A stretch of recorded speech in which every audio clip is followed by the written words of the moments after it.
There is no roadmap for the leader that you are going to become. You get to carve it yourself. So everyone's is going to look a little bit different. Yes, we can take pointers and tips and learnings and lessons and all of this stuff to help us, but essentially we are going to carve our own path. That's what creates your legacy. Chad Peterman here, and you are listening to Can't Stop the Growth, a platform for leaders and teams to grow and thrive. We highlight the importance of personal development, pursuing greatness, and always chasing your potential. Let's get into it.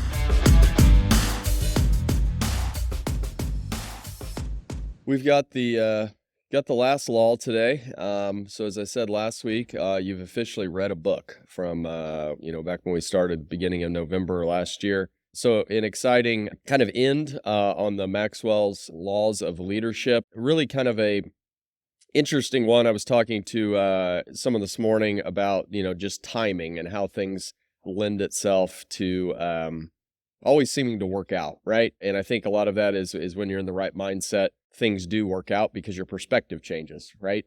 Our perspective, hopefully, as we do these each and every week, is one more towards an openness to lead, an openness to get a little bit uncomfortable. Leadership is not hardwired into human behavior. As humans, it is our natural tendency to look out for ourselves and to keep ourselves alive. And it's not always looking out for others. And so this last law kind of sums it up. It's a personal one for me, mainly because, for a number of different reasons. One, we're coming off of celebrating Father's Day just 2 days ago. And as you well know, my dad started this company. And so the last law is the law of legacy. What does your legacy look like? Probably not something you think about on a daily basis. I know it's not something I think about on a daily basis. And so when I think about legacy and what is going to live on after I'm done, what is going to live on after you're done, I think that is the piece of leadership, which is kind of our why, right? We talk about finding the why and why you do things and why you operate the way you do. Well, the hope is that, or at least my hope is that the way I lead my life each and every day hopefully has an impact on others. One day they'll look back on their time here or, the time that we spent together and look back on it fondly and hopefully, have made changes or done things in their life because of, my influence, right? And I know that can seem somewhat self-serving, but I think as a leader, your goal is to influence others. And to me, that's okay if we're doing it in the right way. And so when I think about legacy and I think about my dad, his goal when he started was not to leave a legacy. That's probably about as far away from his vocabulary as humanly possible, actually. His goal was to go to work and work hard. If you ask him how he started the business and his philosophy, it was, I knew I needed to make enough money. I knew how much money I needed to make each week to pay the bills. And then I'm going to repeat that next week and the week after and the week after and the week after and the week after. When I think back on what was his impact on me, and not just him, but my mom as well, I think back a lot to why he is the way he is, but how that's influenced me. And, as parents, and a lot of you are parents, you probably think when you have a kid, okay, well, what's my influence? How am I going to teach them? What are the things, right from wrong? Say thank you, please, call people yes, ma'am, yes, sir, all of those things, whatever it is. And I think back on my childhood because when we think about legacy, it's about the transition of power, right? It's about leaving that legacy so that someone next can carry that on. And I think back on some of the things that happened during my childhood, which now influence, hopefully, the way that I lead. When I was 5 years old, and keep in mind, when I was a kid, I was like the skinniest, little, frailest person on I wore the, what were they? The slim fit jeans. My mom used to get pissed because my brother did not wear slim fit jeans. He wore the Huskies. And so she couldn't pass anything down. She's like, God damn, I got to buy a whole new set of clothes because this kid can't wear them. But, I'm 5 years old. I'm going to soccer practice. I forgot my jacket. I reach my arm back into the minivan, and my mom slams the door on my arm. Now, this is a very small arm. I'm 5. I'm very frail. Slams my arm in the door. She looks at me. She says, well, it doesn't look like it's broken. Get on out there to practice. When I was probably 8, I was playing soccer and I had something with my knee. So I needed to tape it or something. And my mom takes a pair of scissors as she's trying to cut the athletic tape and gouges me into my knee. I still have a scar on my knee. And so we go to CVS. She gets a butterfly, puts it on there and says, get out to practice. And, I was 8, my brother was 5. I signed a 6-page contract about how I would get allowance. I had to dust my room every day, take out the trash, do all, I had a list. There's a reason why I'm very simplistic and like to throw a lot of stuff out. It's because I have PTSD from having to dust my room every week. You ever dust a room every week? It is awful. Especially when, you're a kid, you got all these toys and stuff and you got to dust them all off. It sucks. Right. But I think back on those things and that was how they were essentially training me to operate the way that I do. Now, if you ask my wife, she wishes that a lot of that shit didn't happen because they're very annoying habits to those that maybe don't subscribe to that philosophy. But when I think about that, I think about leadership, right? They were leading me not to create a legacy. My dad was not training me to take over the company. In fact, that was probably the furthest thing from his mind, was that, hey, one day, all of these things that I'm doing will hopefully serve in continuing on what I've created. And so when you think about that, what are the things that either as a parent, because as parents, we're leaders, or leading your team, what are those things that you're training your people to do? What are the habits that we're trying to instill in them? When I think about the law of legacy, we have so many examples within this industry. The trades are really cool because there's a lot of knowledge, technical knowledge, that the only way to pass it is for someone to be selfless enough to teach somebody else. Think about it. How many times, especially those of you guys that are in the trades and have been doing this for a long time, how many people do you think you have taught to do something? How many people do you think you've impacted their life because you were willing to maybe have a job go a little bit longer because you wanted to take a guy under your wing and show him how to do this particular thing? Or a guy who made a mistake and, hey, come here. Let me show you how you actually do that. Everyone has those stories, right? Everyone has those couple of people that's yeah, that guy, he's doing the things he's doing because, I had a part in that. Not that you made him, not that he couldn't have done it without you, all of that, but your willingness to be a leader, your willingness to create a legacy, even though that wasn't your goal. You don't help a guy install a water heater because you're really let me write that down in the old legacy book, you're not doing that. But it's the actions that we take each and every day that ultimately create that. When I think about Top Tech, great program, think about the people that have went through that program that had no industry knowledge now that are doing amazing, amazing things. Even apprentices that we bring in that maybe don't go through that, but they started somewhere. I look at, we've been doing HVAC the longest. I look at our install department. I always say our best 6 or 8 installers may not touch a piece of equipment today. Dustin, who runs kind of the north in install, came to us and didn't know a damn thing. He's probably on the call. Sorry, Dustin. You probably knew a few things, but you didn't know a whole lot. All right. He didn't know a whole lot. Well, now he knows a heck of a lot. And my hope is that later on down the line, when he's telling his kids and his grandkids about his time here, he tells them about it because it was impactful. It led to who he is. It taught him things.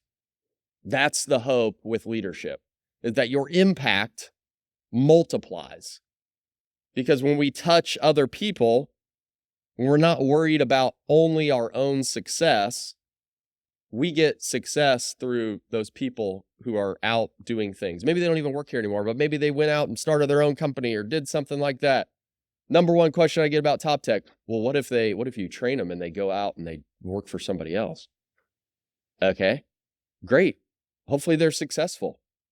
I want to be the place that they want to work, but sometimes that isn't the case, and that's okay. We're not perfect for everybody.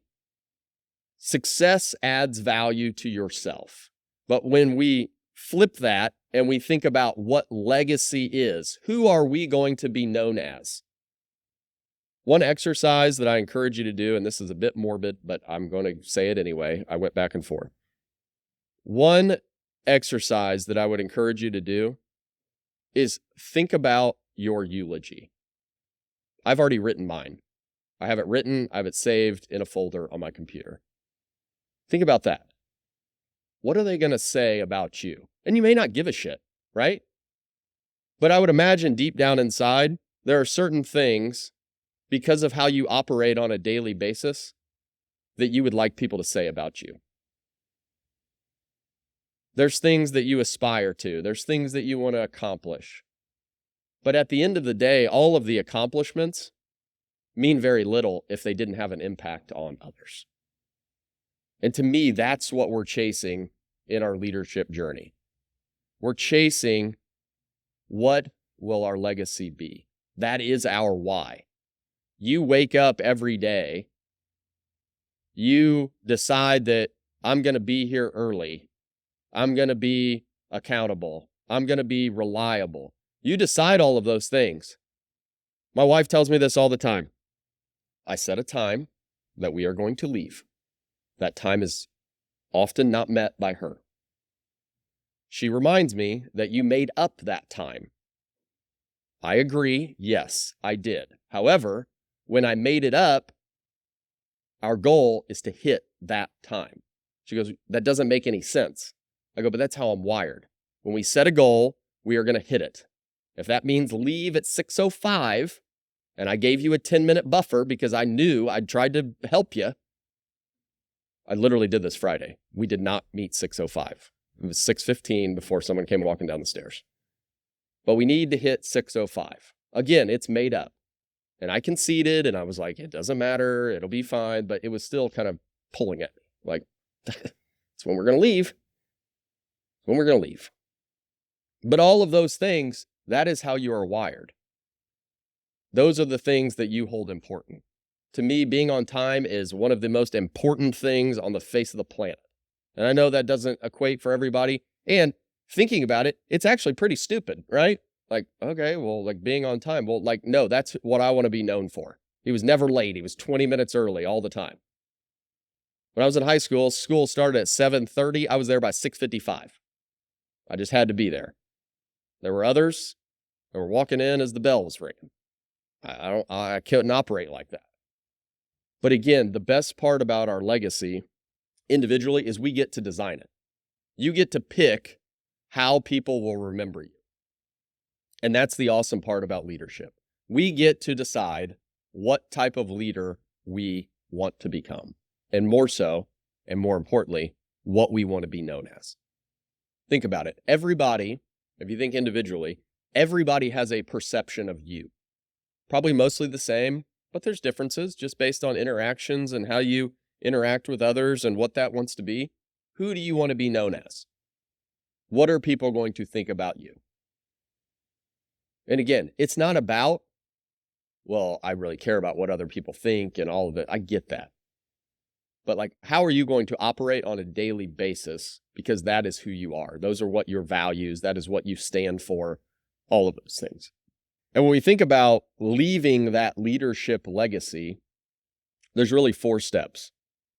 First, as we talked, you got to know what legacy you want to leave. What does that look like? What values do you want to pass down?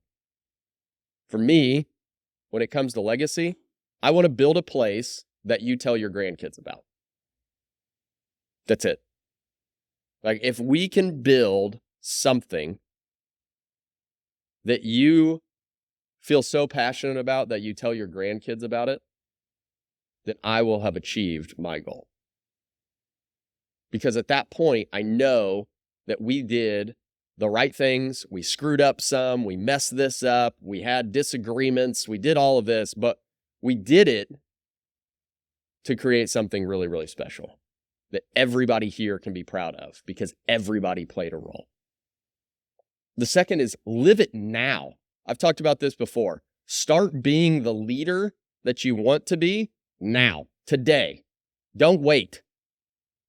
You may think, well, I got a lot to learn, or I don't know, or I'm new in this role, or whatever it is. Screw it. Start being that person. The first time I ever saw a company that was over probably $50 million, met this guy. He allowed me to tour their shop. And I left there and I said, I just need to start operating like this guy. And we had no business being there. I don't even know why he gave me the time, but he did. He allowed me to see it. And I said, well, I just need to do what he does. Obviously that worked. I need to start operating like that today.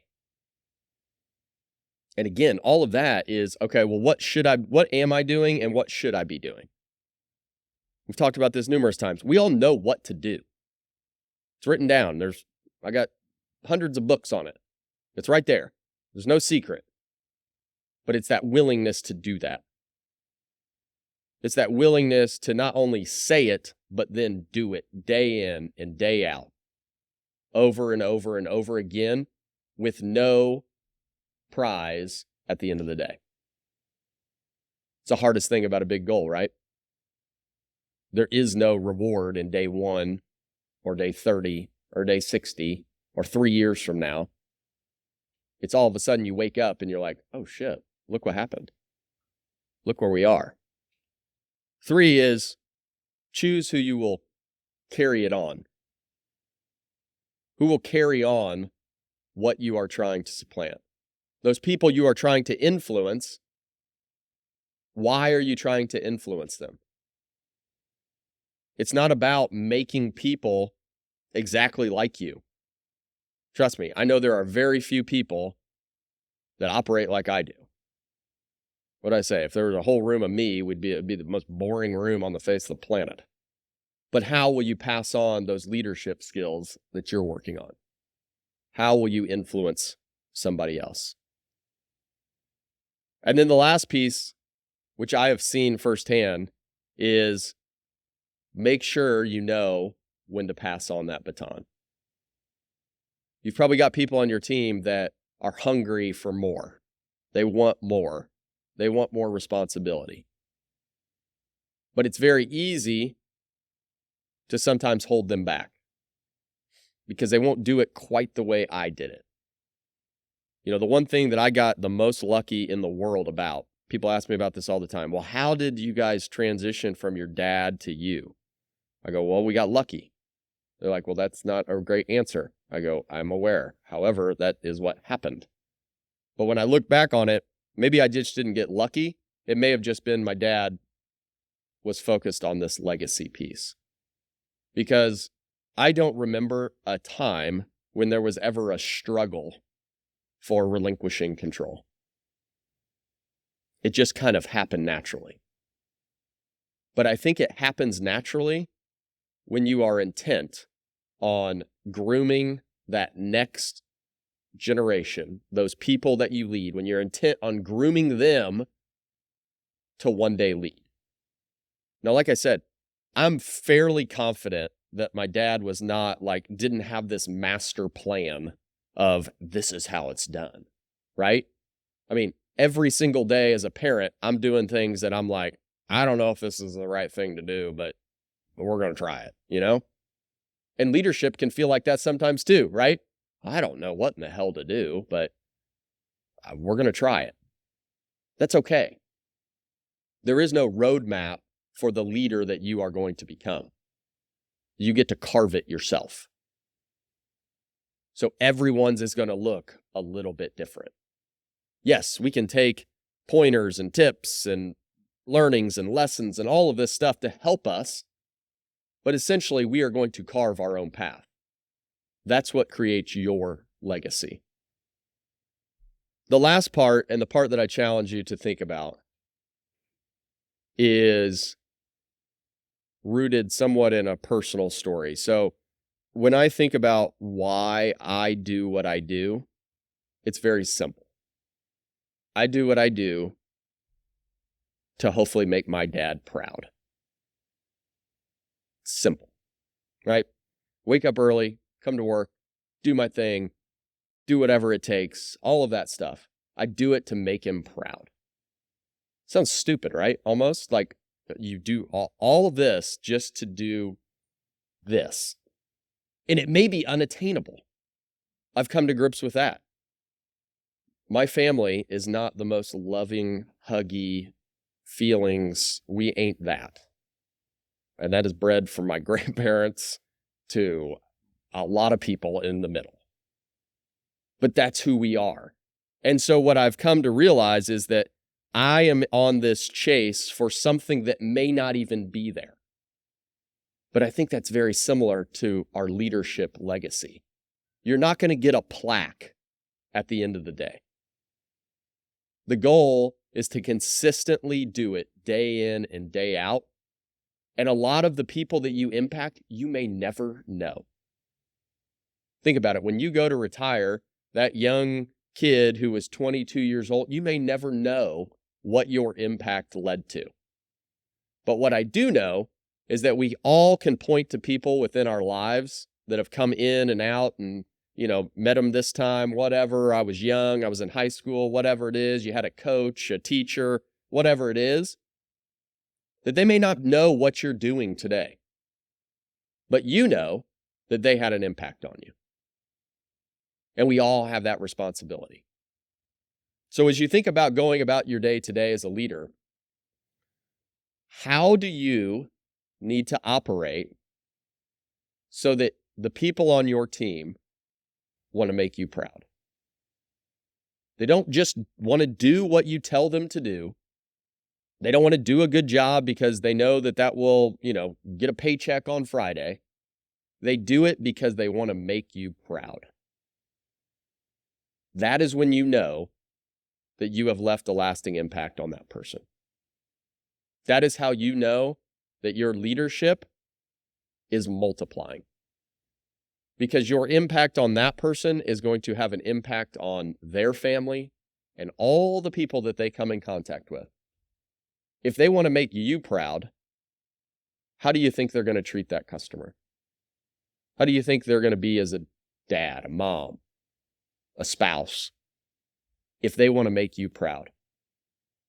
Because once you feel that, once you identify those people that you want to make proud, and your team wants to make you proud, all of a sudden we get this multiplying effect. The impact grows and it compounds. So as you go today, what will your legacy be? You don't have to think about it every day, but how do you operate today? What do you want to be known for? And it's not an accomplishment. What do you want to be known for? Like people say, yeah, that guy, damn, like he did this and this and this, and he was like, you could always count on him, and he was always there, and whatever it may be. Again, you get to craft it. So go craft your legacy. Go be the leader that inspires people to lead themselves. That is what this is all about. Yes, day in, day out, we're going to put in furnaces, water heaters, and electrical panels. But at the end of the day, we're after making an impact in the lives of those we serve. Most importantly, on our team and in the lives of our customers. Thanks for tuning in. If you'd like to connect with me personally, you can find me at chadmpeterman.com. To see what our team's up to, you can visit petermanbros.com. Don't forget to check out the YouTube channel and consider joining the CSTG arena. As always, keep growing out there.